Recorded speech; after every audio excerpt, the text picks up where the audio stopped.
जोरे भागले हल तैयार रे बंदे भैले जोरे भागले हल तैयार रे बंदे।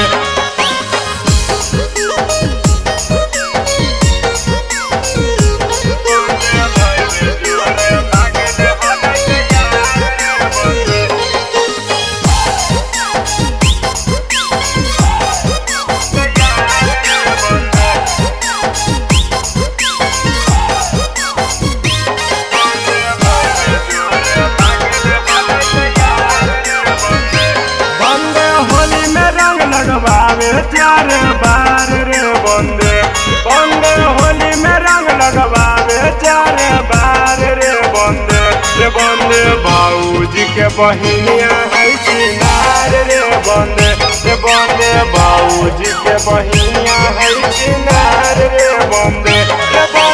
कमे उम्र में हो गेल खेलाड़ रे बंदे कमे उम्र में हो गेल भैया के शादी है चिनार रे बंदे भैया के शादी है चिनार रे बंदे।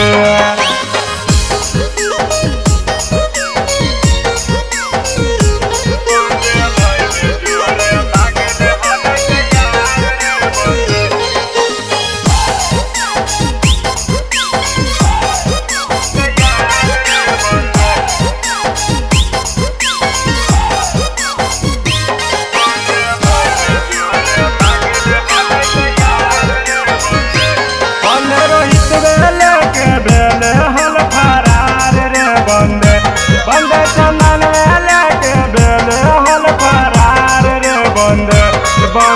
भैया के शादी है चिनार रे बंदे बाबूजी के बहिनिया है चिनार रे बंदे पूछने जैसन खोजो है बाजार रे बंदे पूछने जैसन खोजो है बाजार रे बंदे भैया के शादी है चिनार रे बंदे बाबूजी के बहिनिया है चिनार रे बंदे।